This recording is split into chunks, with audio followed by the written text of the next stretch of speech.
All right. Well, the time is now 6 o'clock. Please stand for the Pledge of Allegiance.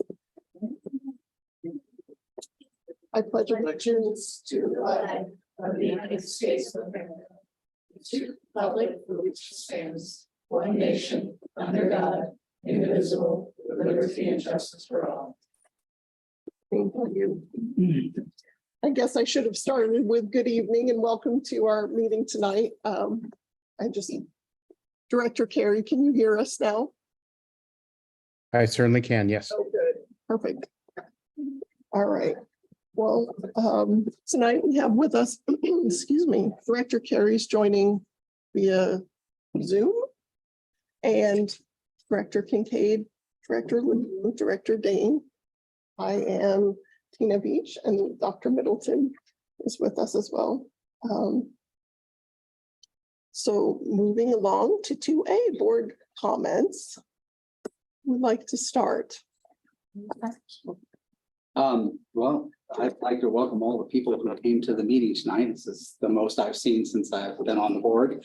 And then just a few things I've had in my capacity in the community, the pleasure of participating in some events around the community and kickoff to and leading to school starting. We were up at the school for the Community Coalition backpack giveaway, and just an overwhelming turnout of staff, community members. It was encouraging to see, how many positive faces, especially the kids, were there looking forward to the start of school. And then I attended a luncheon here at Crossroads today and was able to meet some of our new employees for the district. And again, very encouraged to see these folks that are here excited to come to work for us. So I'm looking forward to, we've got a lot of good things in the works, looking forward to getting started with this new school season. Thank you.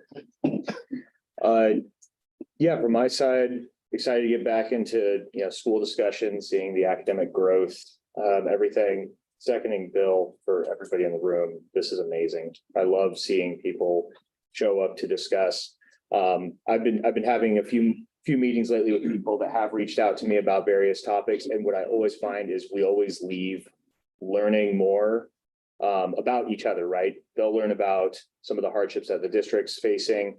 And we start, and I learn about the issues that they're coming across, and we start to problem solve together. So I love everybody getting together on this.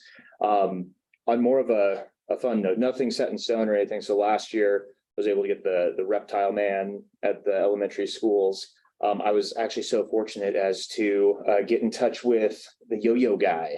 So I'm going to start to try to see if at some point this year we can do that. It's more of a K-8 thing. I don't think any of the high schoolers are too excited to see people doing yo-yo tricks. Maybe, but yeah, excited to get in and get that assembly blood flow, keep going again, because community within the schools are so important. And during COVID, right, we just stopped doing assemblies. And so the more that we can get everybody together, I was at Mountain Way when we did the reptile man. It was amazing to see everybody clapping and cheering and all that fun stuff. So more details to come, but yeah, just wanted to share that. Awesome. For my board comments today, I just kind of wanted to share something I learned this week. As of Monday, I started my teaching career. We're going through teacher training for the next 2 weeks, and some of the focus has been on classroom management and learning outcomes. And on Monday, we had a speaker come in and talk to us specifically about learning outcomes, and talked about different studies and things like that, and things that affect the learning outcomes. And there's a study that's been going on now for about 70 years. And it's just looking at all of the different factors that go into these learning outcomes. And what was interesting wasn't what was at the top of the list, but what was at the bottom of the list. And contrary to what I've been hearing for the last few years, at the bottom of the list was demographics. And that included gender, it included race, religious affiliation, socioeconomic status, all these things. And I thought, wow, that was pretty interesting. At the top of the list, number 1 and number 2, it hasn't changed very much anyway in the last 70 years. And those were classroom management is number 1, and number 2 was clear and concise procedures and routines.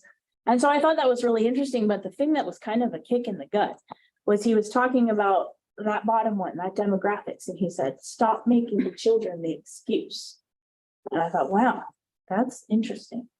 We place all these labels on our children, tell them that they have these labels, and then say that that's the reason why they have whatever learning outcome they have. So I just wanted to put that out there to encourage teachers and whoever else to take accountability for these learning outcomes.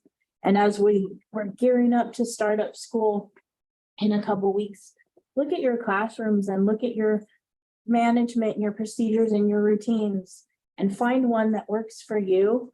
You may be a great teacher, but are you an effective teacher? And I just wanted to put that out into the atmosphere for people to think about.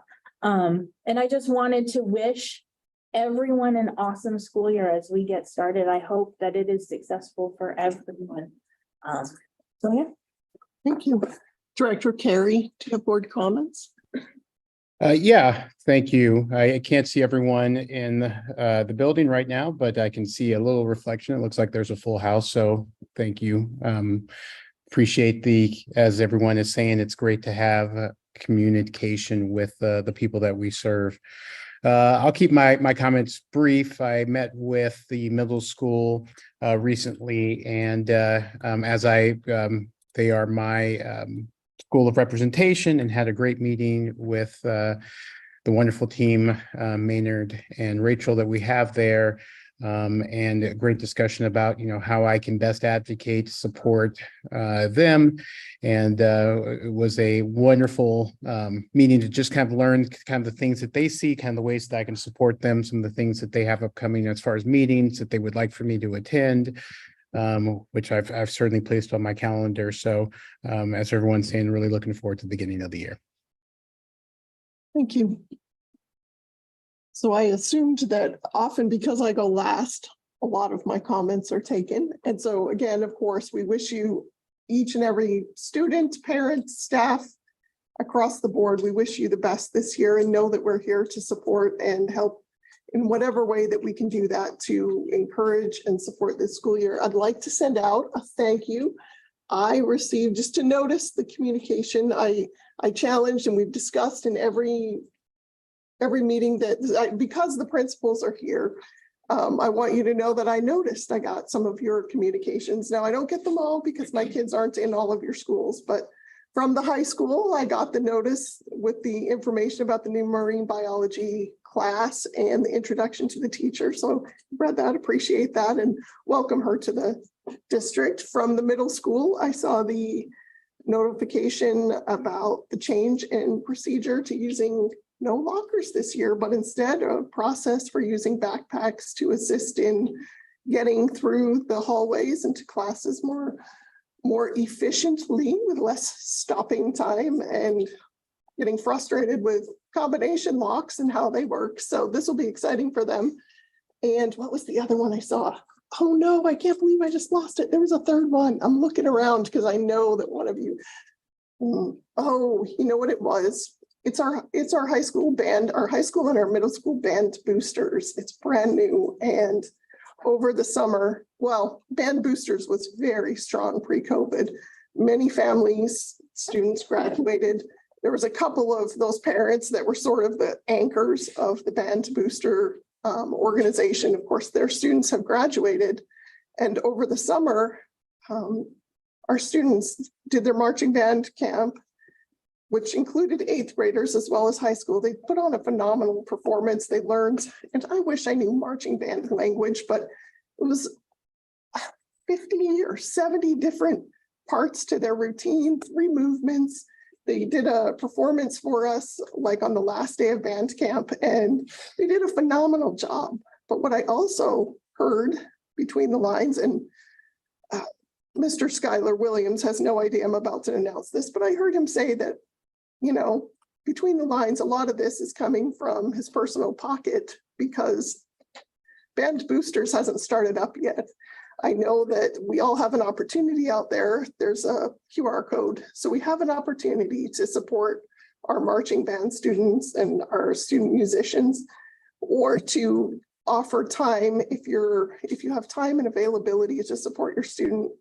Please contact the music. I don't even know who to say to contact. I guess it would be the music department or Skylar Williams, Miss Rundle, or I'm not sure who else, but I know that they're really working hard with our students. I'm so proud of the student musicians that really, it was a hot day, you guys. It was that one that was like 93 degrees and these kids are out there like with a trombone, like running across the field, red-faced and doing a great job. So I wanted to recognize them and their efforts, and really, I mean, their school year has already started and they're on the path and in the direction. So appreciate the communication from them and the effort that they already have kind of, and the momentum that they have going. I think that is all for board comments. So we will move on to superintendent report presented by Dr. Middleton.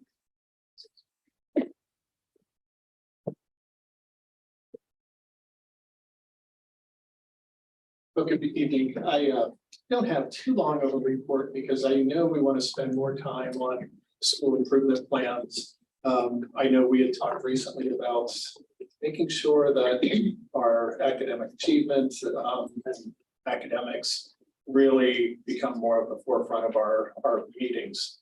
But I do want to cover a few things. And so go ahead, Corey. And oh, I left you the clicker up there. oh, thank you. Yep. So just a few things, a few dates. As you've all mentioned, we are down to the countdown, and we do have all of our administrators here tonight. And I know as we've met, there's only so much planning. We're ready just to have students come back and sort of get into that routine and welcome them back, and a lot of good things happening. Thank you, Director Dane, for coming to the new staff orientation. And one thing that he didn't mention between Director Dane and Mrs. Weddle, they offered a couple of days of relief from the heat, and the fire department came out and had a lot of kids come out over to Mountain Way and enjoy some water fun. So thank you for that. School of Rock is on August 30th and 31st. We do kick off, and we love to have the board of directors there on the 30th at 7:30 when we welcome staff in, the time to greet them, welcome them, and then I'll kick off with a welcome message. And then our day is off into professional development and learning.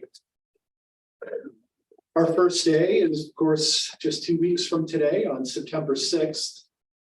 And again, we have teachers in the buildings now, along with our principals, getting their rooms ready. So we're excited for that. We had a soft opening for the turf just about 10 days ago. And we really wanted our high school athletes there to be there and do a little ribbon cutting. In fact, the student athletes were the ones who cut the ribbon. But we're doing a more of a community thank you and celebration on the first home game on September 8th. And again, would love to have you there and participate in that celebration. I have an asterisk there on that line because I do want to remind all of us that the new turf was not out of general fund, which of course runs the day-to-day operations of a school, such as salaries and all the materials, electricity, etc. We were able to support and install this field using timber funds, and timber funds then were transferred to the capital improvement budget. And so just want to make it clear, no levy money, no general fund were used for that, but it came from timber. And we're fortunate living in this area where we get a certain amount of timber funds. It always varies year to year what that is. But with the condition of that turf, to the point of considered unsafe, we needed to do something, and that was how that was supported. So we're ready to bring on the new year, just with a lot of hope and purpose, action and leadership. So the goals that I've been sharing with my team and even with our teachers today, they all fall. I mean, we have the strategic plan behind the board. There's a goal on each of that of the strategic plan that supports this. But the goals I've been talking to our team and our new teachers today, and certainly next Wednesday with our staff, comes down to 4 areas that we're really going to focus on. We always focus on student achievement, but I feel like the last 3 or 4 years, we've narrowed that focus so that our goal is we want to be competitive with the state. And so we have the baseline scores of 21, 22. And so we want our students by the end of this year. And if you remember, this was a 2-year goal. By the end of this year, we'd be right in there with those scores. Now, of course, there are a lot of subsections as to, well, how do you do that? Well, one thing is we want our building leaderships, our instructional leaders, for both our teacher leaders as well as our principals, to be in classrooms. I've talked about before, we need to be standards-based in our instruction, recognizing we only have 180 days, but really 180 days is closer to 155 when you consider the homecoming Friday, Valentine's Day, day before breaks. I mean, you start losing pockets of time. And so that emphasis of we've got to protect academic learning time. We can still have those celebrations, but we need to do it. We need to be really smart about that. And even better, tie in a standard to that celebration. Second goal is financial success. This is the year that we have to get to 7% fund balance, and a fund balance, of course, is the savings account. And we've certainly been impacted the last couple of years, but we presented to the board a budget that will actually be above 7%, but by the end of this school year, we want that fund balance to be 7%. Now, that does mean a lot of difficult decisions. It means, the team behind me need to take a hard line that we're not going to have extra time. We're going to need to work within our means to get to that. But again, we feel like we've presented a strong budget that will get us there. Communication is something we always want to improve upon. And so last year, our goal, one of my goals, was every department in the district office and every school had a minimum of 1 newsletter going out, and I think 8 for the entire year. Certainly, we want more, but this year we want to improve that even greater. We want the districts, the schools, every classroom to be proactive in the communication. And we want that to be 2-way communication. We want to improve those conversations. And one thing we continue to hear from our families is, while the Remind app is great, if there's an issue in a classroom, please pick up the phone and let's have a conversation, and let's have that early so that we can team together with our families as to what we can do to improve that. And then, of course, superintendent transition.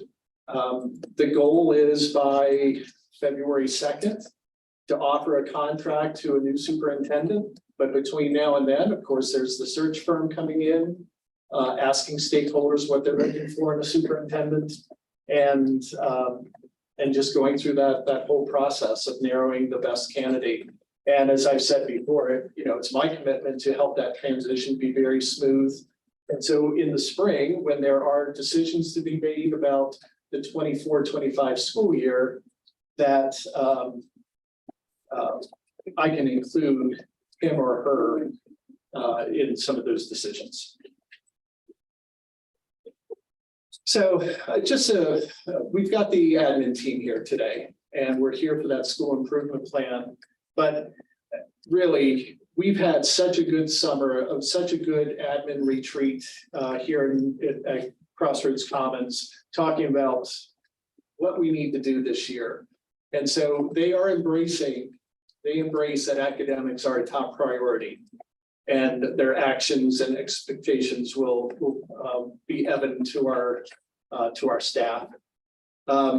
Special education is certainly something we need to have a tighter process and procedures. We've had Beth Mills talk with our admin as what those procedures and processes are. She's meeting with her staff on Friday to go through that.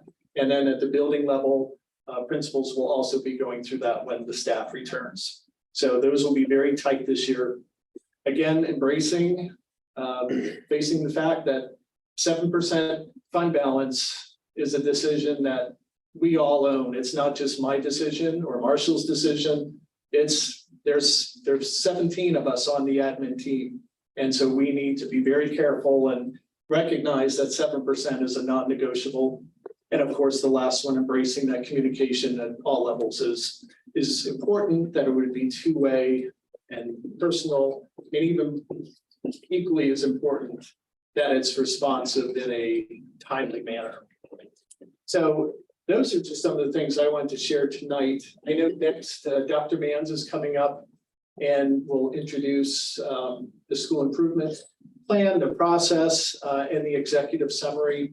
One thing to note is while this is the executive summary, there'll be an opportunity throughout the year when we go and have our board meetings at each school for the principals to share what they're doing, how they're doing it, and again, perhaps what strategies are different this year and what progress they've made so far at that point in the year when they visit. So with that, I'll take some questions, or I can turn it over to Dr. Manns. Or do you have questions? No, just outside of the comments from, I think, last time, Marshall was presenting the budget and everything, and I had heard the term uncontrollable. And just to reiterate my statements from last time, I have a pretty strong opinion that there's very little that's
and sharing with you just some information about our administrative team sitting here, our principals and assistant principals.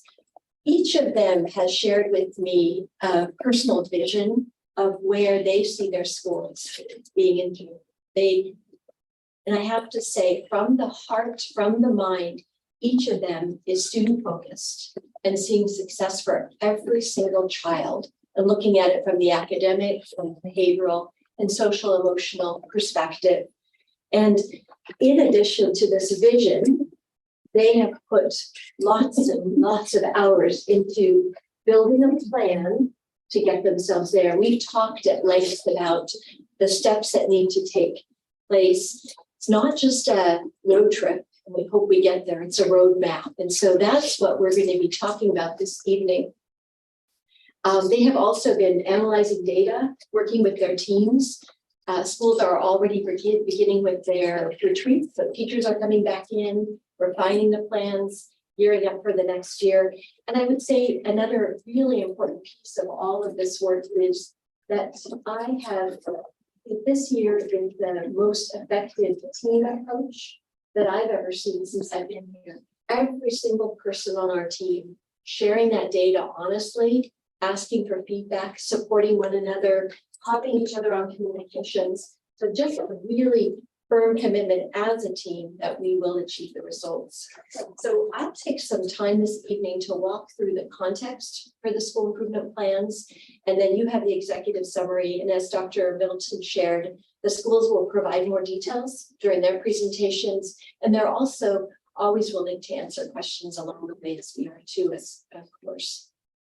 I started with a photo of the team that took 3 days out of the middle of July to head to Seattle to participate in the National Professional Learning Communities at Work conference. Highly dedicated. We had representatives from every school learning together, and they will add to the leadership that we already have at the buildings to make this work highly effective. In developing the school improvement plans, we have our own commitment to doing that work, but there's also a federal and a state mandate. And I wanted to explain a little bit about the way that schools are identified at the state level. So we actually have all the schools listed under state level who are under some additional support and scrutiny by the state for a variety of reasons. Monte Cristo Elementary School, we really want to applaud and congratulate principal and assistant principal and the team worked extremely hard over the past years, and they were able to move from level 2 to level 1. Level 1 is the lowest level of additional support. And that means that there was just one subgroup that wasn't where they needed to be according to the state and federal requirements, students with disabilities, but the others had improved. They were a Title I school at the time when the identification was made. So if a Title I school hasn't completely moved out, they were bumped up to level 3 compounded, which is just a way of designating additional support. But really, I mean, I wish we could just all give them a round of applause for that huge lift. So their scores are just about at the exit. Granite Falls Middle School moved from level 2 to level 3. And so they do have a number that are below, number of subgroups and all that are below the threshold. And so, you know, as a district, a concerted effort on the part of the team to support the middle school with highly effective plans, coaching, interventions to really bring that school to level 2 to level 1 and to exit.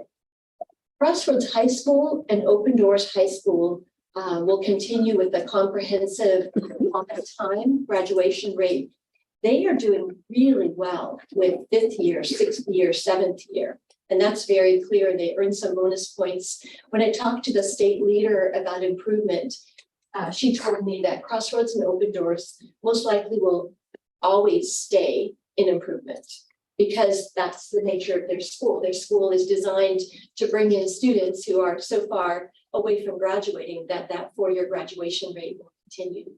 The on time will be below the threshold, but that's anticipated. But for us, it provides support and an acknowledgement of the good work in the 5th, 6th, 7th grade years or graduation years. And then district level, Mountain Way and Granite Falls High School continue to not be working with the state directly, but we all use the same template. We all have the same plans. Every school is at course. This is the cycle of continuous improvement. And this is the cycle that all of the schools in the state use over and over.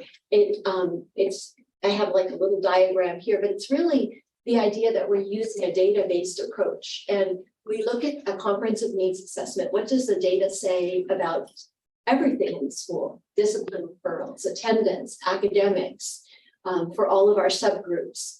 There's an intensive data review and goal setting. Then the school improvement plan is developed, and we are choosing high leverage strategies. There's a menu of best practice.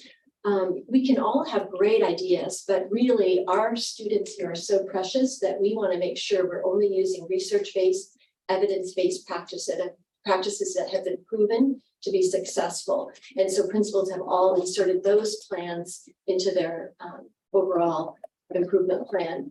And then we refine the SIP, the school improvement plan, as data is reviewed with staff. And so testing happened in the spring, additional results are coming back over the summer.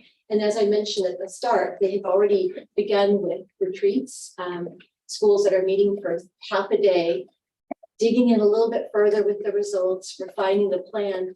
And then this is an ongoing monitoring of implementation and progress. And so the work that happens well doesn't look exactly as it does.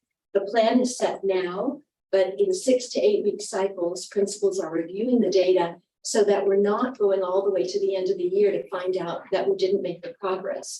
It's that ongoing monitoring, small cycles of checking, and this is working really well for the majority of students, but we're not quite getting it with these. What do we need to do next? How is that adjusted? And then that's something that happens as an administrative team as well.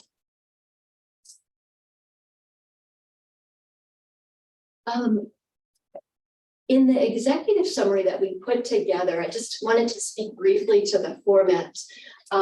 We appreciate the leadership of the board in your attention and your guidance and support for achievement academically, behaviorally, and social emotional growth. We included the Smarter Balanced Assessment goal that Middleton spoke to previously. And underneath that, some of the principals had specifics around the Smarter Balance goal.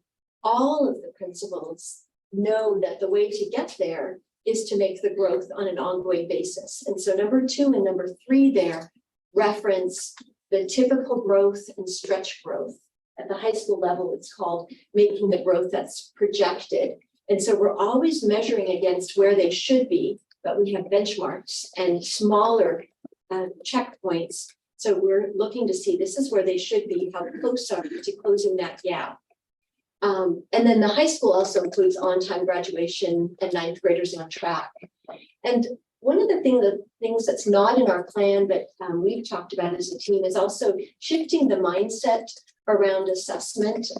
Last year, quite a bit of work went into saying, teaching is really important. Assessment is also important, and helping the students to own the goal setting, the progress monitoring, and that they really are doing their best on the assessment, and we know what they learn and what's next. And in the executive summary, we included the demographic and program subgroups. And by program, I mean special education, multilingual. From 2022 to 23, we wanted you to have that so that when principals report, they can report on each of the subgroups, not just the all. Because what we want to make sure, the all is important. That's what the Smarter Balance group is. All of the students, getting up to this level. But sometimes you can have enough of the students doing really well that a subgroup is left behind. And there's an equity gap where maybe they're 10 percentage points below where the others are. And so the reason for that information is so we can see where they are. And then we've done some analysis. Are there trends district-wide around the demographics and program subgroups? And then we'll be able to report to you, here's how we're doing with all, and here's how we're doing with our students who are of this race, and this is how we're doing with students in this program.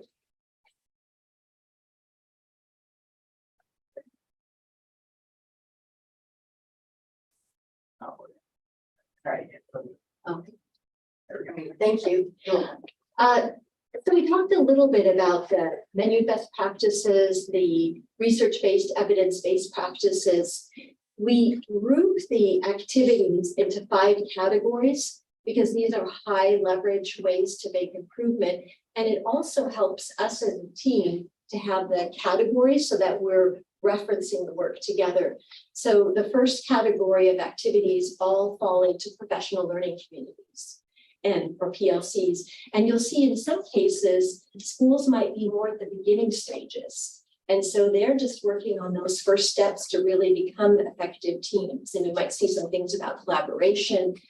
All of the schools are working on what are the essential standards? How do we assess those standards? And then how do we adjust our instruction to ensure those standards are being met?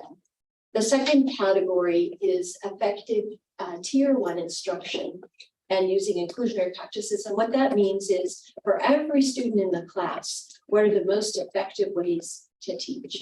And that also includes, as Director Kincaid pointed out, behavior, most effective ways to set up your classroom for classroom management.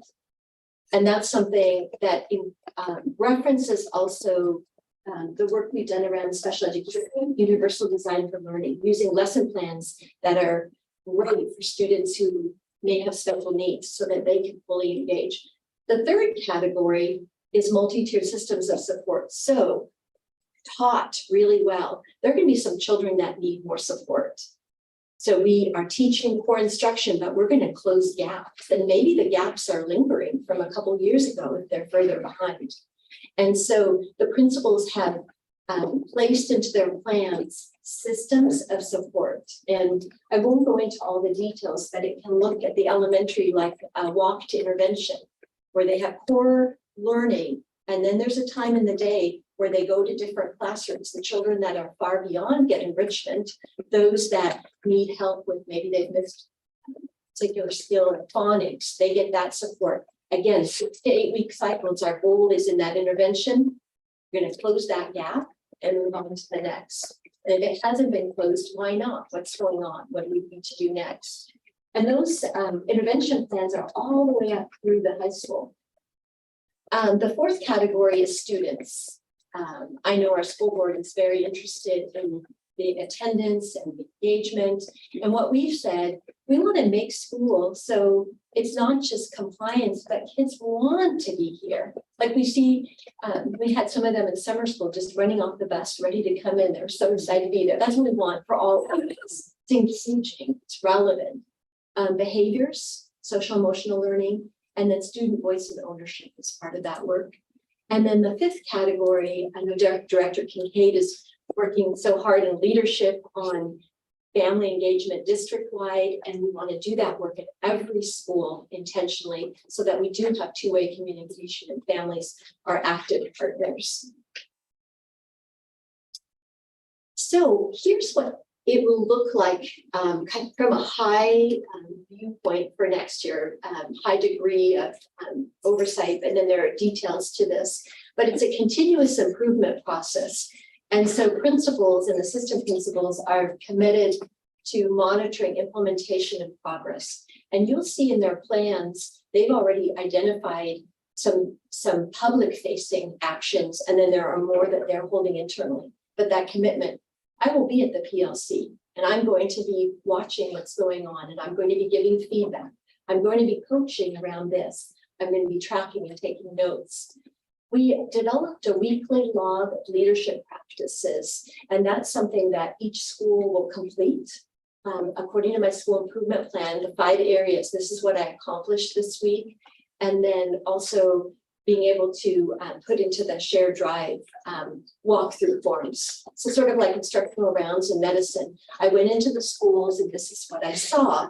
And that makes it really easy to see the progress that we believe will be happening very well this year, but being able to say, okay, you've been in the PLC every week consistently, and you've been coaching around this problem of practice and it's been addressed. And so there are those points where we can celebrate together that principals see that their actions make a difference. But it also allows us collectively as a team to look at that data, and then as a district as well. Dr. Middleton and I, as we work with our principals, can provide encouragement and support in moving that work forward. We meet monthly for our administrative professional learning community. We are going to model this for the teachers at the School of Rock. Just like they have their PLC, we have our administrative PLC, and we're bringing our data, we're making ourselves vulnerable, we're admitting where we're not making the progress. We're going to do a little modeling for the teachers at the School of Rock with 3 willing administrators, and that will be nice for the teachers to see we're all in this together. Ongoing professional learning to address the needs and to provide the support, and then learning walk. Principals have been doing that. We also want to do building learning walks. So as a team, we're giving feedback to one another about effective practice. And then this is something I hope is all right. I took the liberty to add this slide just because our board has been wonderful about always asking what can we do to help. And obviously, first and foremost, your leadership is key. But I did include some thoughts here, asking us for regular updates and discussion, and it would be around the implementation. What are we seeing on learning logs? Are we proceeding as we planned? What's going well? The barriers, and how's the progress? So that we calendar time and board meetings, other opportunities to talk about the work that's happening, helping us focus on what I referenced as the evidence-based practices, research-based. So if you have people coming and saying, hey, I have an idea of something, we do, like we are gonna use good practice just in the same way that we want our doctors to use research-based practices when they work with us. Continuing to provide leadership for family and community engagement. And each of you has your own role in that, whether it be through athletics, civics, family engagement board, or whatever it might be.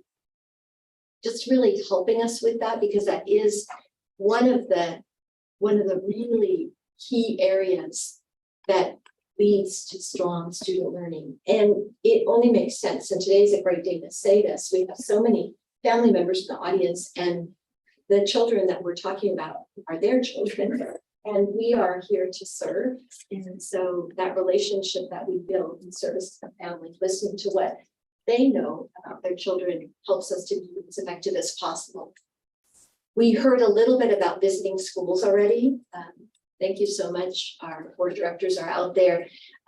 That we would really welcome, that time that you can invest in looking at your school, asking about the plan itself, looking at the details, checking in, and then, certainly visits to other schools as appropriate, joining us on a learning walk.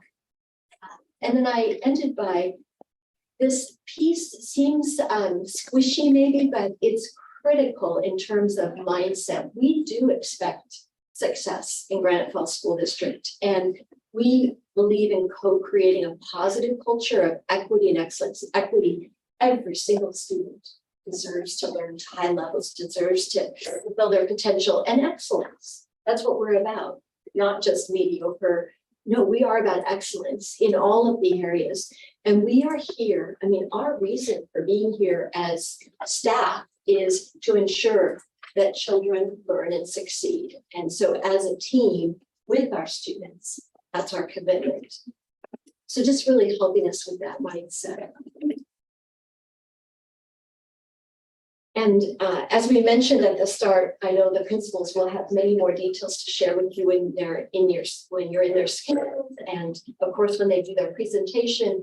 But we were hoping that this overview would be helpful to frame the work. And we talked a lot about the school year being very short. It's typically around 38, 39 weeks. And that is really short. When you think about a weekly log, that's just 38, 39 pages. So that mapping out of what has to happen every single day is important. And so that is the stance we're bringing to school year, so those visions do come to life for June. So questions, ideas?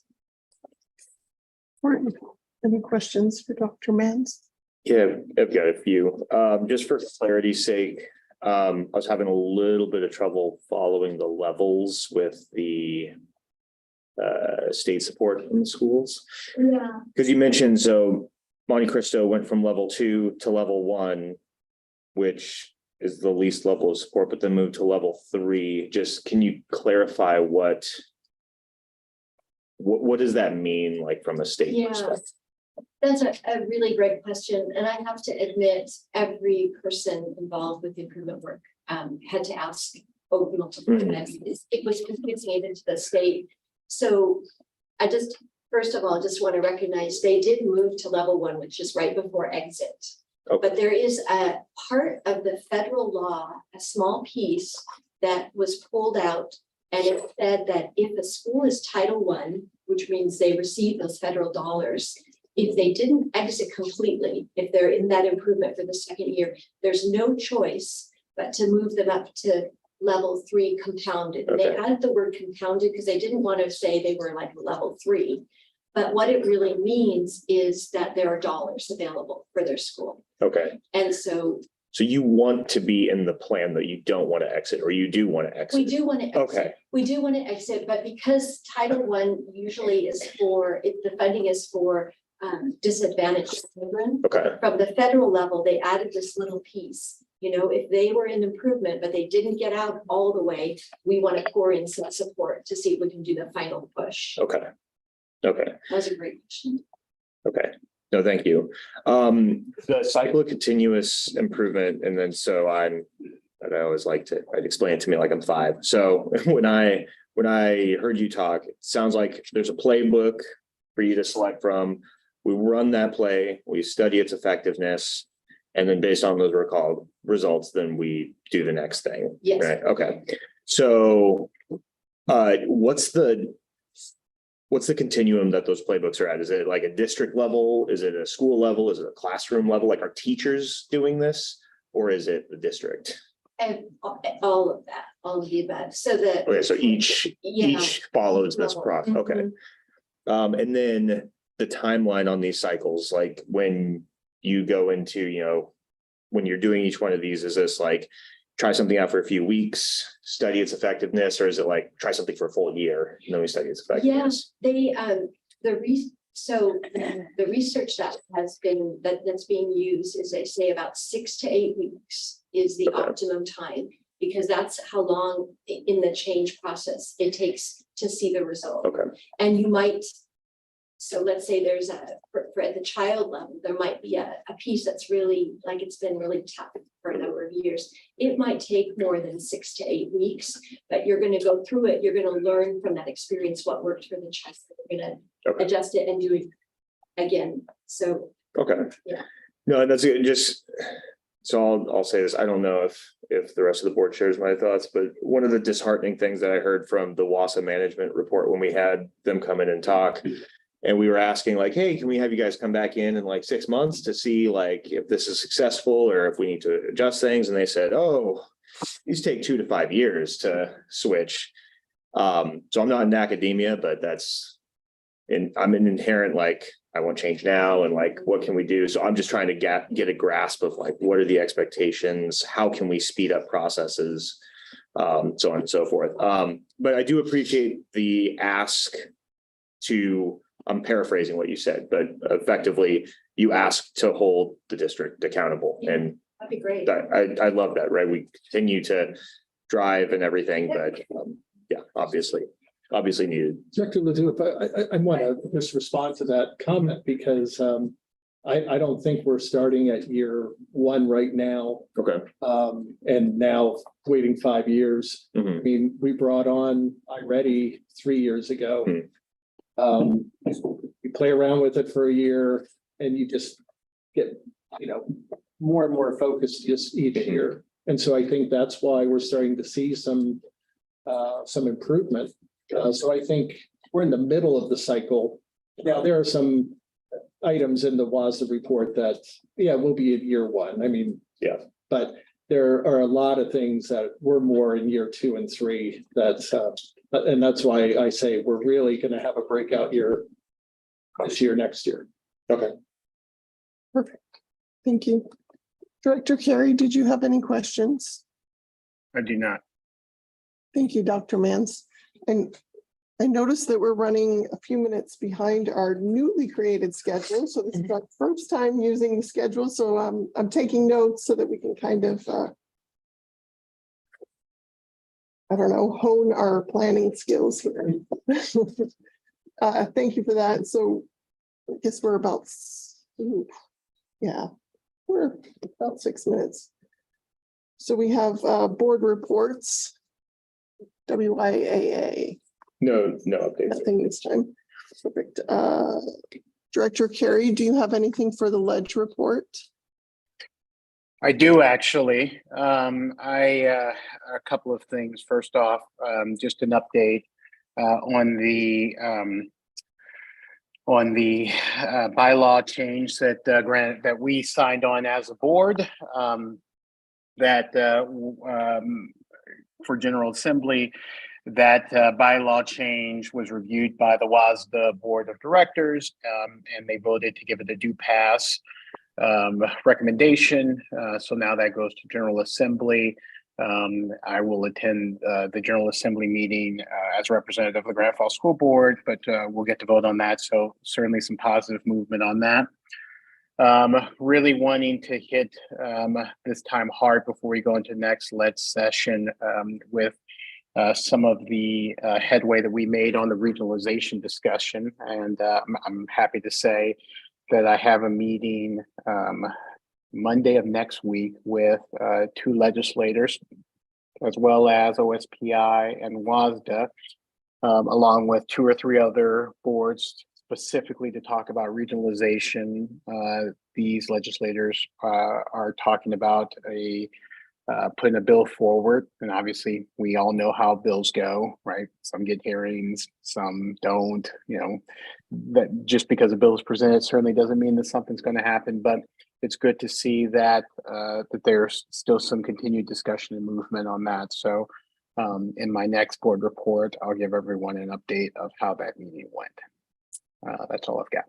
Thank you. Just a point in case it comes up in the regionalization definitions, there was one section that said that they calculated west of the peak of the Cascades. And then there was another where they measured out the school district by 50 miles off of our border plus the entire border of the school district, which meant that hypothetically a person living in Stehekin could possibly teach at Granite Falls every single day. So if the legislators would consider updating that definition to also say west of the Cascades, so that we don't have to bring Chelan and Leavenworth and Stehekin into our calculations, that would probably be beneficial to all attending that meeting. That was just a random remembrance from those other meetings. I don't know if they would consider it, but if they would, be happy to not have to include them in our calculations. Thank you. Finally, community report. Yeah, just a couple things. The Family Engagement Board has been working really hard on the notebooks. And I just want to thank everyone. Gloria's here today. She's one of our team, and she's been amazing. They took my crazy idea and they've turned it into a reality. I think tomorrow everyone's meeting to start putting it together. So I'm just really thankful and just humbled by it. They really have blown me away. The second thing I just wanted to say was on one of the Facebook groups, one of the Granite Falls Facebook groups, there was a kind of discussion thread going on where everyone was kind of chiming in and asking questions, and I was able to sit and answer them. And it kind of inspired me to start a thing with the community. I don't know exactly details on it yet, but I'm kind of tentatively calling it dialogue with the director or donuts with the director or something where we can meet up and they can just ask questions and I can answer them or point them in the direction of the answers. It was a really healthy and really positive discussion, and I really enjoyed it, and I would like to kind of take it off of Facebook and into reality. So I'm going to be working on that in the near future.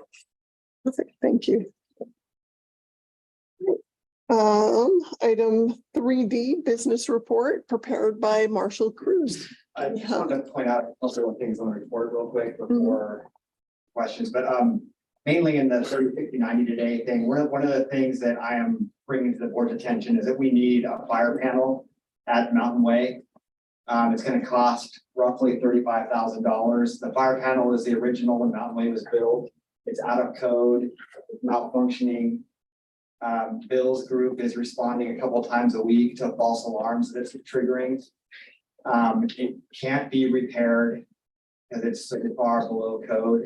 So we're trying to fast track that to get it done before school starts. So it's probably going to be sometime in the first month of school when it gets replaced. But just wanted to put that in the board packet. It's coming out of capital projects. It's not coming out of general fund. We have money set aside, about half the capital projects fund, which is $750,000. So about $375,000 is set aside for these kind of things should they arise during the school year. So it's unplanned, but kind of planned. You know, we always know we have a few of these things that pop up. So we use capital projects money for that. And so just bring it to your attention that we're gonna probably, with blessing of the board, go forward with this, get the fire panel replaced so that we're not having false alarms all the time. I think I'm sure the kids like seeing guys in uniform come to the school. Oh, you guys have better business. Second thing, just to reiterate, Dr. Middleton, the third project is done. The gates are all open now at the track. It's open for the community to use. The signs saying that it's closed for construction are all taken down. We did that after the grand kind of reveal to our student athletes. And then we are going to try and have big ceremony before the first home football game and probably ceremonies at each home sporting event that is their first time on the field. And we do have this season is outdoors is girls soccer, football, obviously, and cross country all use the stadium. I guess kind of finally in the board packet are two resolutions that probably might be discussed later. Just want to give you a heads up on one of them. There's some accounting rule changes that restrict what we can call fiduciary funds. And so we would store what we consider fiduciary funds in expendable trust funds separate from the general fund. And those were the law change, accounting rules changed that those should only be funds that we have no control over how they're spent. We're just really carrying them there on somebody else's behalf. So because they are funds, it's like invest ed, stuff like that. It's because those are funds that we control how they're spent. We're required to move them into the general fund. It's only $12,000, but it still requires a board resolution to move it into the general fund. And that was kind of an audit thing that came up. And we told them we'd like to wait till the end of the school year to do it because it's easier to do it when we're not having transactions. And the other one is to move the remainder of this year's state forest money from debt services to capital projects so we can spend it on capital projects things. I just have a point, it says in here that you're working with nutrition to identify ways to leverage new legislation to maximize free meals for as many students as possible. And then it calls out that it's free at Crossroads, Open Doors, and Mountain Way. And then it says Monte Cristo will qualify for free in 24-25. Right. And then we don't have any mention of the middle school or high school. So could you just give It would have to dramatically change the rules, the legislature on what qualifies. It's based on free and reduced numbers still. Mhm. And this year there's a 40% threshold, so Mountain Way qualifies. Next year it drops to a 30% threshold, which would allow Monte Cristo to qualify. Middle school and high school are kind of, they would have to be the next tier. Do you think it's because people aren't turning in the free and reduced lunch form for middle school and high I school? do think there's a lot less incentive for people to turn in those forms and, you know, it would be better if everybody turned in a form, whether they qualified or not. And it has to be verifiably qualified for this, not just a Right, statement by the parent. But, Right. okay. I just wanted to call that out because it's different. I'm sure we have parents that have student at one school and another, and they're like, how come my one kid gets free lunch and the other schools do not? So I just wanted to just kind of highlight that. I don't. Any other? I don't think so. Can you explain what a fire panel is? Yeah. It's the alarm panel that covers all of the smoke detectors, heat detectors in the school, and it's a panel at the front of every school. Oh. And as Marshall pointed out, we've been there multiple times in the last couple of weeks. We've had this problem about 6-8 months ago. And it pops up every once in a while, but that alarm panel is outdated, needs to be replaced. And you know, I think that if we could have done it before school started, it would have been the best. So, you know, fortunately, we are on it and get it taken care of. That's good. I think as a comparison, if you've seen like the photographs or the video of like the original Apollo 13 capsules, you have the toggle switches. Yeah. That's literally what the fire panel is. Oh, dear. All right. Assuming, not to go down a rabbit hole on this, assuming this was something DLRB pointed out when they were reviewing, it's just like we didn't know when it needed, obviously sooner the better, but So it just went out is effectively what's happening. Correct. Yeah, it's got some short circuits in it. And we are working towards. So all we're doing right now is replacing the panel. There's a second phase we could do where we replace all the auxiliary systems that allow it to be addressable from the panel. So the panel would actually tell you exactly which smoke detector is having or which heat sensor is having thing. That's another $100,000, which we decided we don't necessarily need to do that right now. Just the panel, get it functional. And once that is in, then we can tackle pieces of the second part down the road. Bill, your profession has expensive things. Jeez. Director Carey has his hand up. Okay. Director Carey. Yeah, a couple of questions, just to expand on the others, and just so happens I know a lot about fire panels because elevators deal with fire panels a lot. So you're saying we are not buying an addressable panel? Is that what I'm hearing? We are buying an addressable panel, but we do not have it's another $100,000 to buy all the addressable components down the stream from it. Okay, so we're buying a panel that has the capacity to be upgraded to addressable at a later date. Correct. And the upgrade would just mean we can start swapping out a wing at a time or all smoke detectors, or, you know, we can start doing pieces at a time if we want, or we can bite off the whole project down the road. But being right before the school year starts, we thought the best case scenario is getting the panel replaced so that we're not having false alarms and we have the capacity to expand without having to do anything to the panel. It's just connecting these auxiliary devices to buying new auxiliary devices like smoke detectors connected to the panel. Okay. Second question, I saw you said the panel costs about $35,000, which is kind of right up against that $40,000 limit before we need to go out to competitive bids. How confident are you that it's going to stay at that $35,000? I think actually the final bid we got was 38,000. So I got the final numbers after this packet was published. So I'm confident it's going to be $38,000. Okay, so then we don't have to follow the competitive bidding process and all of that stuff then, because it's under that $40,000 threshold then, correct? Right. Okay. That's all I have. And just kind of to correct myself, I misstated. Monte Cristo qualifies, Monterey does not for free and reduced or for free meals this year. Oh, I see. So is it Mountain Way that will qualify? Yeah. 24, 25. Yeah. So they're flipped around. Yeah. Okay, I got you. Perfect. Thank you. Right, moving on, thank you. Moving on to update on superintendent search. We are partly behind schedule now. Did you want to talk about that? Do you want me to talk about that? Okay. Okay.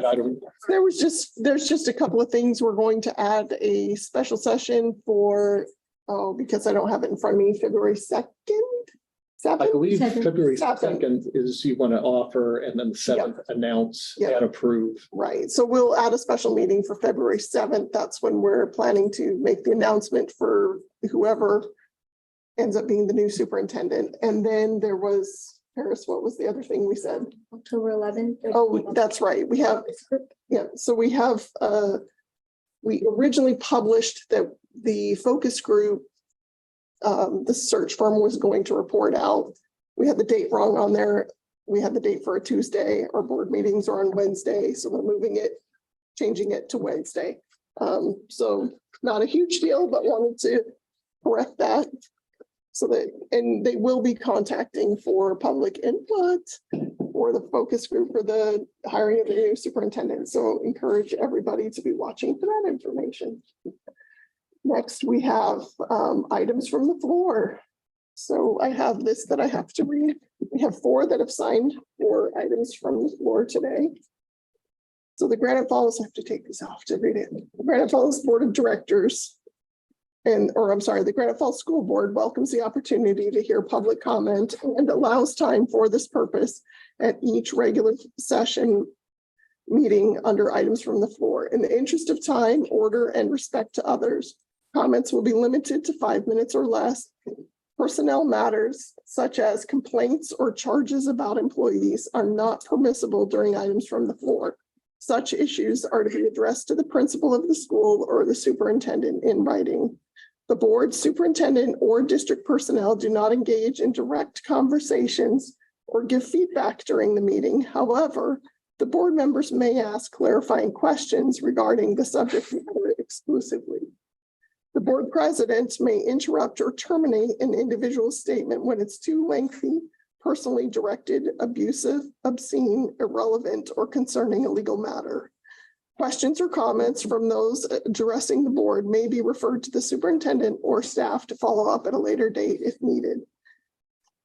In essence, board action and discussion is limited to previously published agenda topics. This limitation is based on the legal requirements set forth in RCW 42.30. Please also refer to policies within the 1000 series addressing the Granite Falls School District Board of Directors.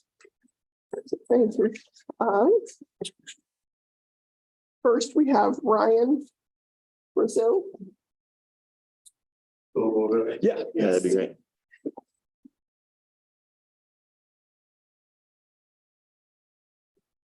So Ryan Brazil, I'm a parent of 3 students in the school, all boys at the elementary, middle school, and middle school, both elementaries. But going to be talking about the usage of the renovated football field. So all 3 boys are on the Granite Falls Youth Football Association, the league there.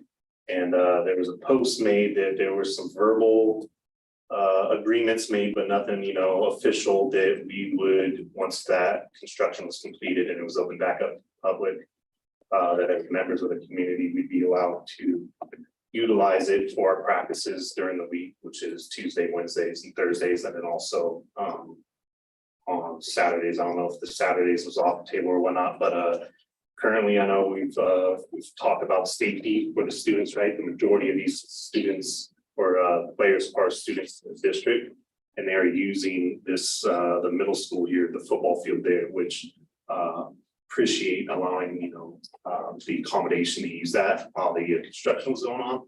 But there are some safety issues with that field. You'll notice that the railings are falling off multiple times during practice. I've had to put the railings back on.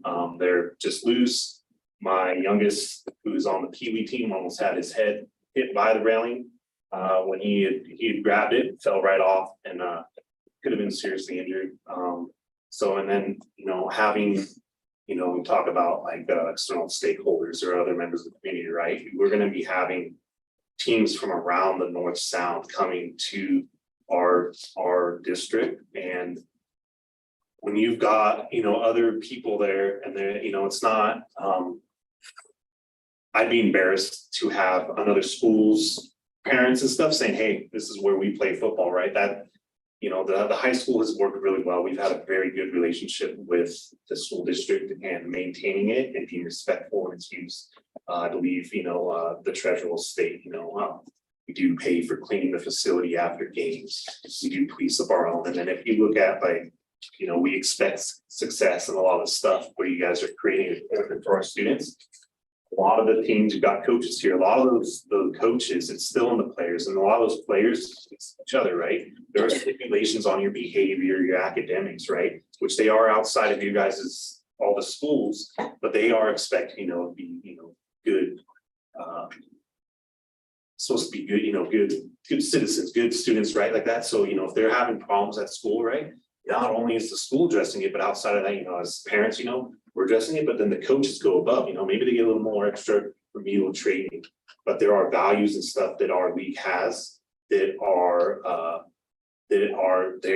parallel with what you guys instill in the students when it comes to respect, there's some behavioral issues in the school and stuff that we work really hard as parents, as coaches, as a league to make sure that our players represent the best that this school has. And so I think by continuing to work with us and allow us to use the high school, it would be beneficial not only in the school system, but also the community, right? I mean, and we, like I said, we do respect that field and we do utilize it with the utmost respect and maintain it. So that's all I've got to say on that. Appreciate that. Any questions, Ryan? No, I mean, I think it's getting a better understanding of the current state of the field. Right, something that we need to address. So you had mentioned that somebody from your office will. Yeah, I know Following Marshall is setting up some meetings with the AD and football, so. Okay, perfect. Yep. So we will have some follow-up on that. Thank you. Yeah, thank you, Ryan. So next is Nicole Anderson. I'm gonna pass actually. Okay. Next, Cale Robertson. I'm gonna pass it off, because a lot of the same stuff I'm gonna say. Our next speaker is gonna speak on our behalf, but we're just kind of reporting as it goes Okay. right now. Sure. Caitlin Schrank. That would be interesting. Hi, Caitlin.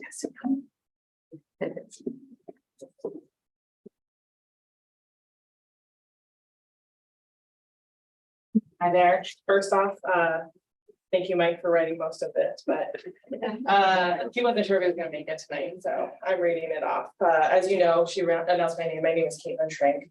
And thank you, board members, staff that are here, and the audience that showed up for the board. I really, really appreciate it. I live in the community. I live actually in the Glenmore community, like some of the people in here, some of the people on the board. And I'm currently the treasurer for our Granite Falls Youth Athletic Association.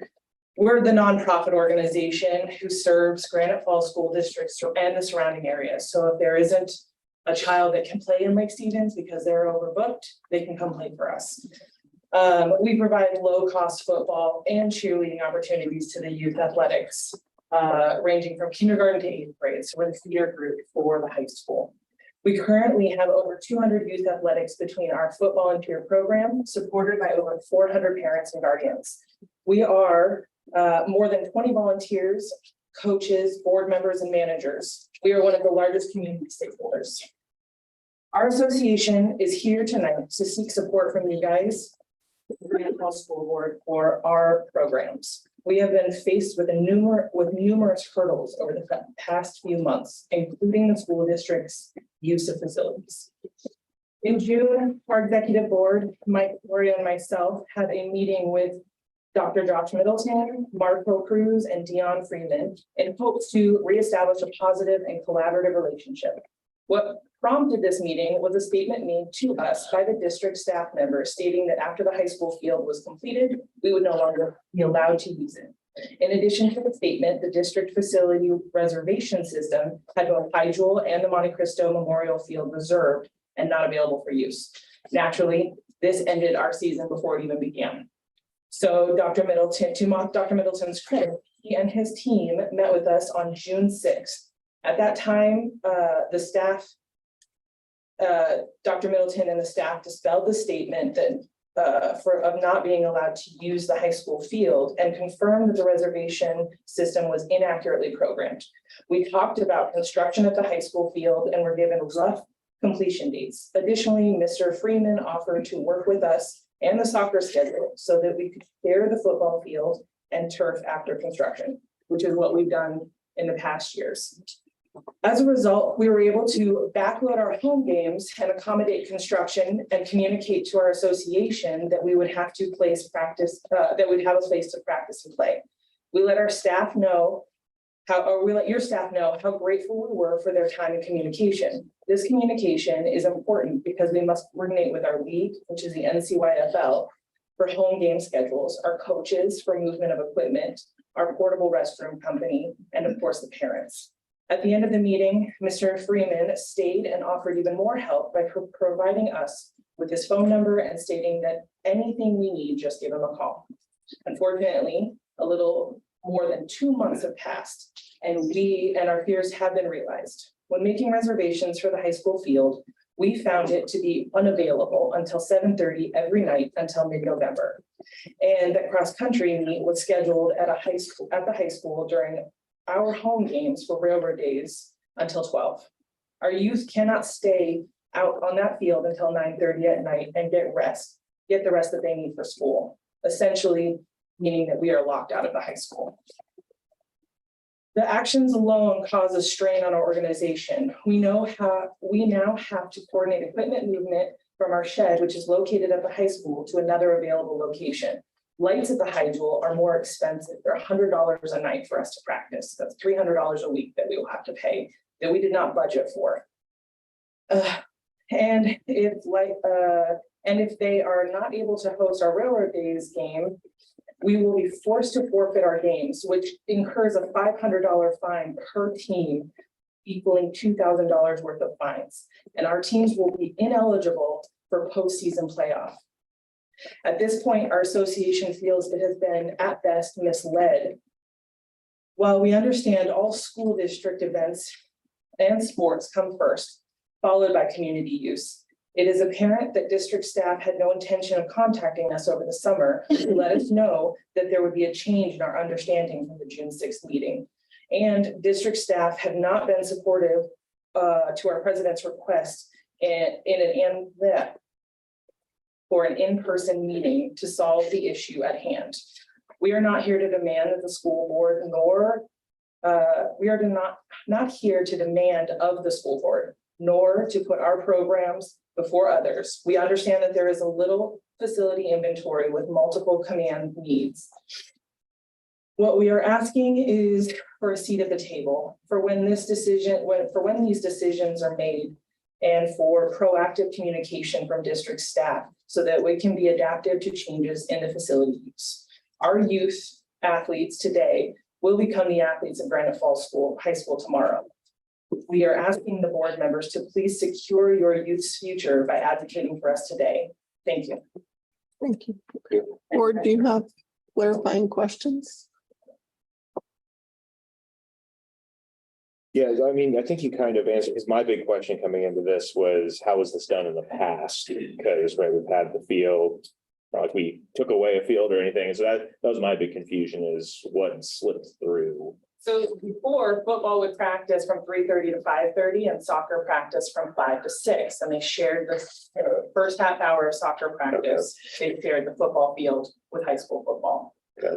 And for some reason this year, high school soccer went from 1 hour practices to 2 hour practices. And they want to start at 5:30 when the high school ends, and they have it reserved until 7:30.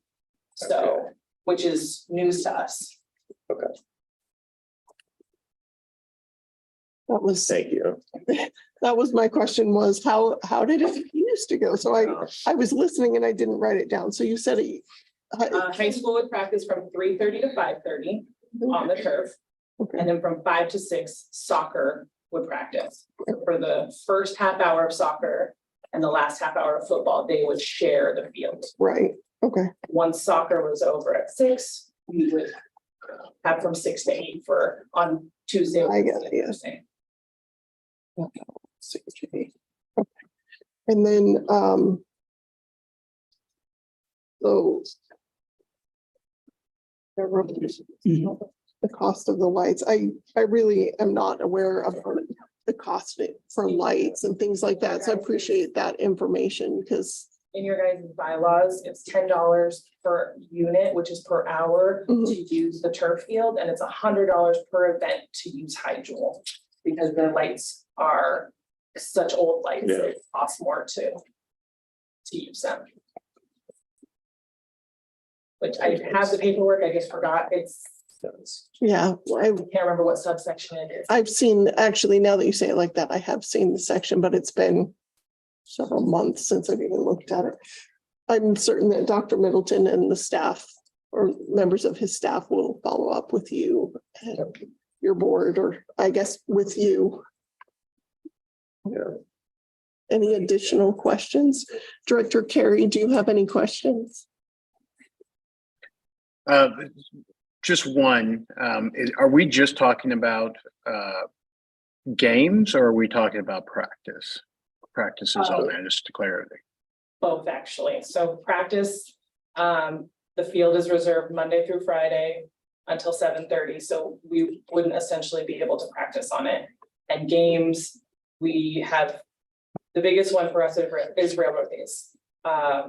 We were assured that that day was available for us, and it doesn't seem like it is. We are in works right now to see if we can push back the games that we have, time-wise, to see if cross country will be done soon enough, if we can play, but we will be playing late into the night on railroad days. But as our biggest revenue as far as our concessions go, and that's because we're a nonprofit, we depend on that kind of money. We've got people that donate through their businesses, the food that we sell. So sometimes our concessions can be 100% profit, and railroad days is our biggest one. How many teams play per Saturday? So the games are on Saturday. How many teams play per Saturday? 4 typically. Sometimes it's 2. We have a couple that they have bye weeks, so we only have 2. Right. But we have the cheerleaders. We have on at 2 of our middle of our midgets and juniors. We have over 30 kids on just those teams, and over 30 kids on the cheerleading squads that cheer for those teams. Okay. Those teams. Just a follow-up question, and I coached, full disclosure, I was a GFYA head coach for multiple years. And so when I was coaching, we practiced on the adjacent field from the high school. So I guess is it because there's you're concerned with lights is why you can't practice on that field? Yes, so in previous years, we have had to rent lights because it gets dark earlier and there's no way to see what you're doing on those fields. We've also had to share that with the youth soccer, who at this time is currently at the Monte Cristo Elementary School, but they are also growing and have a number of kids that are on those adjacent fields. Okay, just want clarity there. That's all I've got. Thank you. Appreciate your time. Thank you. Yes, thank you.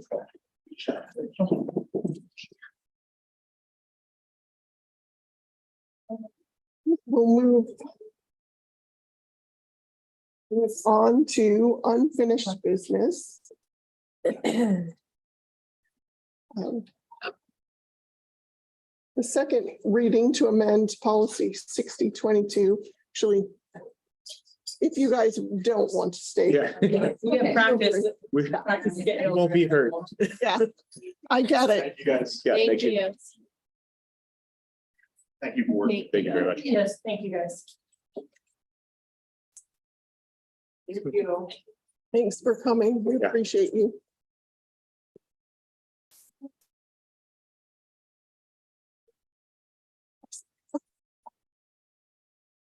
Way to clear out a room. I know. By the way, you don't have to stay. The whole board stand. All right. Now we'll move on to. Just touch base with Mike. You want to just go touch base with Mike? Okay, Good, thanks. so we will move to unfinished business. 6A, second reading to amend policy 6022, minimum fund balance requirements. Discussion? Looks like all they changed was just that one word from last time. This. From the beginning. All right, I make a motion that we approve the second reading to amend policy 6022 minimum fund balance requirements. I second. All in favor? Aye. Aye. Second reading to amend policy 4200 parent access and safe and orderly learning environment. Discussion.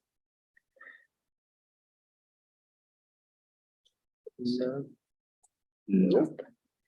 Right. I make a motion that we accept the second reading to amend policy 4200 parent access and safe and orderly learning environment.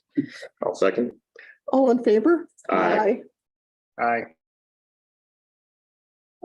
Second reading to amend policy 2110 transitional bilingual instruction. Discussion. I'll make a motion that we accept the second reading to amend policy 2110 transitional bilingual instruction. No, second. All in favor? Aye. Director Carey? You're on mute. Sorry, having some technical difficulties. Aye.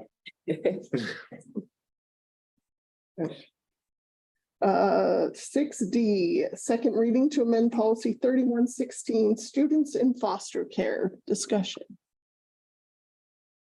Let's make a motion that we accept the second reading to amend policy 3116 students in foster care. All in favor? Aye. Second. Oh, sorry. I second. Second, thank you. All in favor? Aye. Aye. Thank you. All right, second reading to adopt new policy 6600 transportation. Discussion. Did this answer, I know you had questions about the mile radius versus mile distance traveled. Is all that cleared up from your eyes, Director Beach? Well, Or enough to? yeah, we received, we received the explanation of it. Yeah. So I feel okay Okay. Yeah. approving it.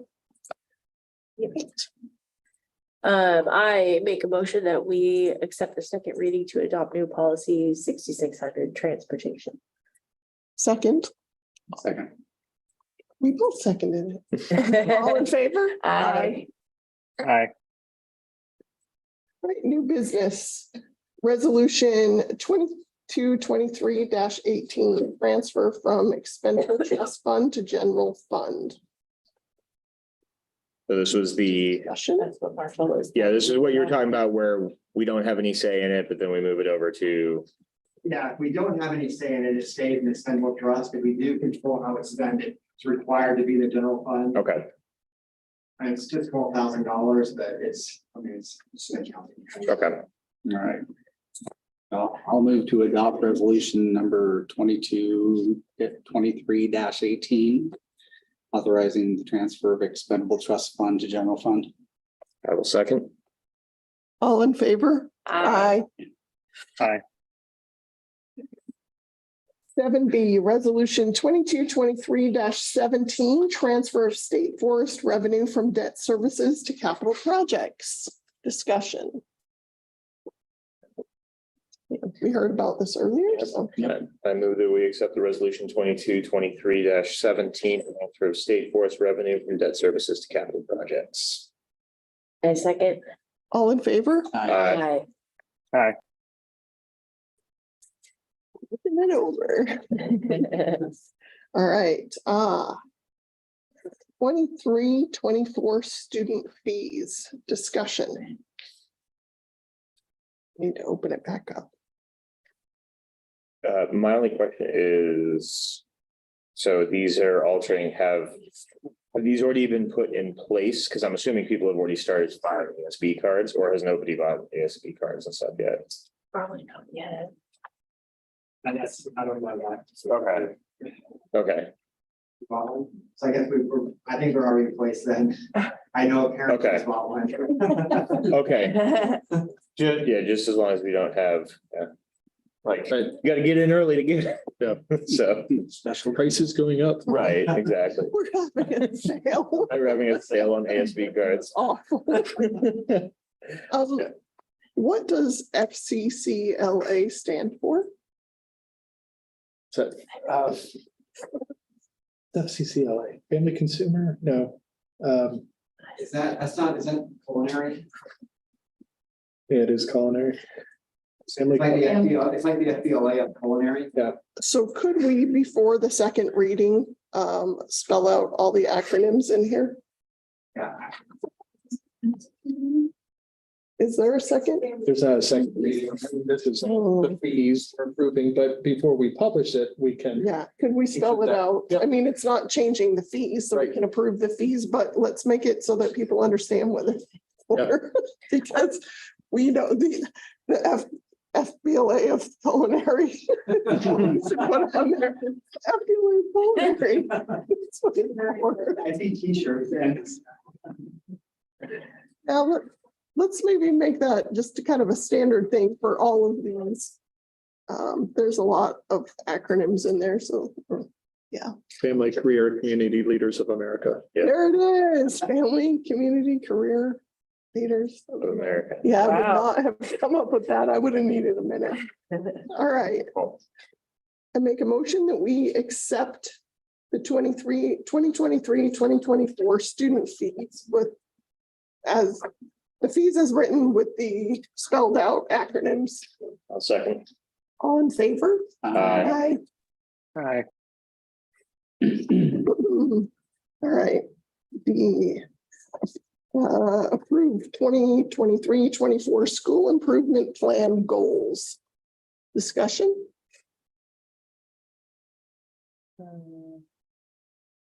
I like the goals. So I'm Oh, gonna there we ask go. the same thing. Actually, Bridget's not here to hear this, but I want to call out that on page 57, she spelled out what UDL stood for. It had 18 times it was in that document. And it was on page 57 when I got to Open Doors was the first time it was spelled out. So I appreciate Bridget for spelling out that acronym the first time she used it. But if we could just, 4 acronyms, I looked up TILT. And it's in there a lot of times, but I didn't see what it stands for. So if we could just make a note to spell those out, because if anybody wanted, that's not Right. a working professional in there, wanted to read it, it doesn't make, We can have a P or an index at the start. I'm gonna need a glossary. Seriously, even in the last 3 days of my training, the amount of acronyms I have heard. Yes. Need a book. Otherwise, I also wanted to call out that, you know what, these were the best written student improvement plans I've seen in 5 years. Like truly, thank you. Thank you. I can see that time was spent, like intentional time was spent to write that. I was like, oh, it's refreshing. That's Anyway, Dr. Mans and the principals who I want to, and I know they already I gave left. them the overall, it's got to be academic and, but let's narrow it down. But really, it was them that worked very hard on them. So we'll have to tell Bridget sometime around 7:38. She can get her kudos. But thank you to her, but then also to seriously all the principals and assistant principals that put the time and effort into it. It was the best written I've seen in 5 years. So that's not really a discussion, just a kudos to those that left the room already. So I'd like, any other discussion? No. I will make a motion then to approve the 2023-24 school improvement plan goals. Second. All in favor? Aye. Aye. All right, first reading to amend policy 3122 and 3122P. I can address this. You'll see in this, they have removed just one word. It's no longer emergency expulsion, and it's just emergency removal, just because of the stigma and confusion of what expulsion means. So, Right. and this actually, when we visited with the principals, they're relieved too, because they're trying to explain it's not a permanent expulsion. Right. So this is actually a good change. The action's not changing, just the verbiage. Correct. Right. Yes. Yeah.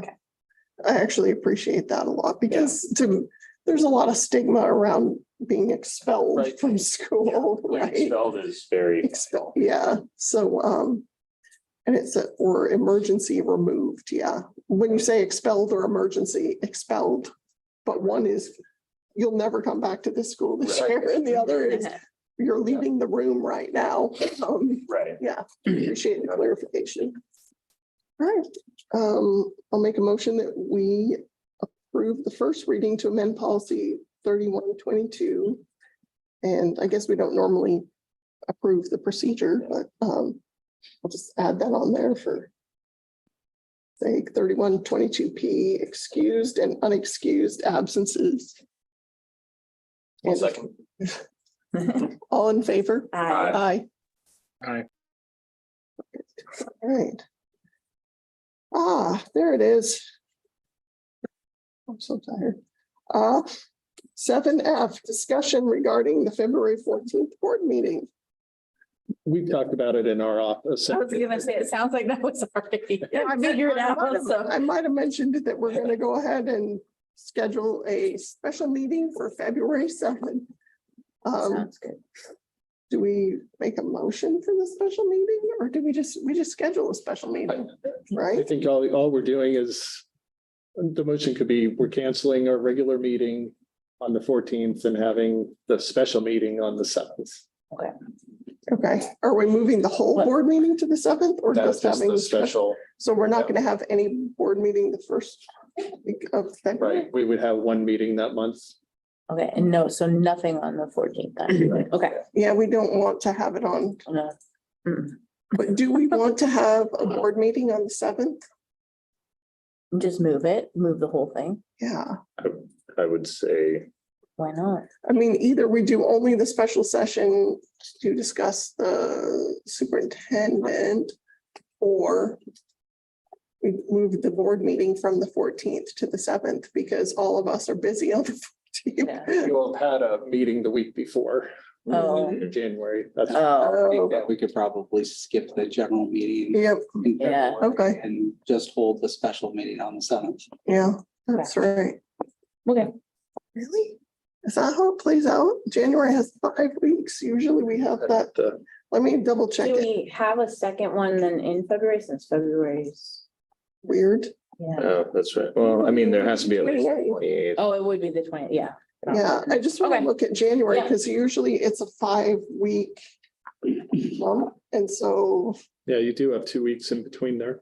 so maybe we do want to do the 7th as the meeting just because, hold on. So our meeting do is we the do it on the 24th of 3rd? January. No, we do it on the 10th and the 24th. So then the That's 7th the actually 24th. is Then 2 there's weeks. 2 weeks, not 1 week. Yeah. Yeah.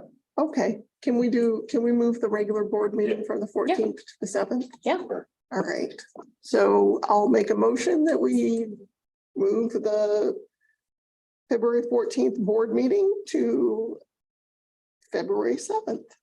Second. All in favor? Aye. Aye. Thank you. Personnel report. Discussion? Yep. All right. I'm Jennifer is open for questions. ready. Was the change in our agenda? Yes, no, I appreciate it being out there. I just, I kind of can't remember what it said. Let me look at it again. Just a point of clarification, I'm going to abstain from the vote on this since there's a family member of mine on the report. Yeah, Jim. All right.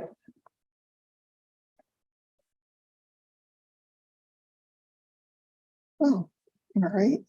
And oh, interesting. Okay. And then, oh, teaching out of endorsement or out of field. Help me understand Courtney Collins, teaching out of endorsement, special education. So she is teaching in a special education classroom. She has her elementary ed endorsement. And per the WAC and our limited certificate requirements, a teacher can teach out of endorsement in special ed as long as they are enrolled in a special education preparation program. She's enrolled in that program, but we have to, per this Washington Administrative Code, we have to have board approval, and then I submit that information to the state. Okay, so she's working toward her certification. Gotcha. And then the conditional for the school counselor, is that similar? This is a timing issue. So for a school counselor, where she did her program, she had just finished it August 6th. She has to get licensed in the state of Arkansas and have where her degree is before they will wrap up her whole program. But she's completed her master's program. She's completed her program. So by applying in Washington with a conditional certificate while this is wrapping up, she can work for us. So she's completed all her internship and all of the work. So is she working here or is she working from She's working Arkansas? Oh, okay, gotcha. Yes. So that was just the way around being able to hire her and get her to work sooner. Right, right. Any other questions, board? I feel like it's all of the new hires and stuff fall into the everything that we've talked about from the financial perspective. Okay. Right. Oh, no, I was, what's that mean? Oh, LBR, yeah. is that what you're looking at? I don't know. Replacement. Oh, No. yeah. Yeah. Seriously, I need an index, a glossary, something. All right. So I make a motion that we approve the personnel report. A second. All in favor? Aye. The consent agenda. Oh, and yeah, Director Carey abstained. I guess I needed to officially call on you to abstain again. Any discussion on the consent agenda? No. Oh, we have. We have additions to consent. Yes, you could. Let's look at it. I really did not look at this one. I don't know why I didn't look at it. 200-day. Oh, I see. Okay. Contractors. Are these full year contracts? Yes. No option to convert them to employees? So we did interview and make offers to a couple people, but the pay, we just couldn't pay them enough. It put off of us. So next bargaining, we'll be talking about the hard to fill positions and seeing if we can, pay them better, offer, experience credits. Mhm. Yeah. Was the question, is there a 30-day clause that we could? No, I just wondered if we could hire them directly. Sounds like no, they don't want to work for us directly because there's some issues we need to work out with unions. All right, so I make a motion that we approve the consent agenda with additions. Second. All in favor? Aye. Aye. Sorry, my mute button keeps disappearing. Apologies. All right, it's 7:49 and we can adjourn. We'll take what? Do we need a break, ladies and gentlemen, or no? Like a 5-minute bio. Okay, we will take a 5-minute break and begin our executive session. All right. Oh, yeah, well, there you go. That's how you know you. That's how it's official. He likes to say bye to Carlton. Carl's gonna stay on. Yes, I'm staying on. So if you can just leave the camera and stuff, I'll just stay here. Stop the YouTube, because it can't be. So do you need to disconnect Carl to do that? I just in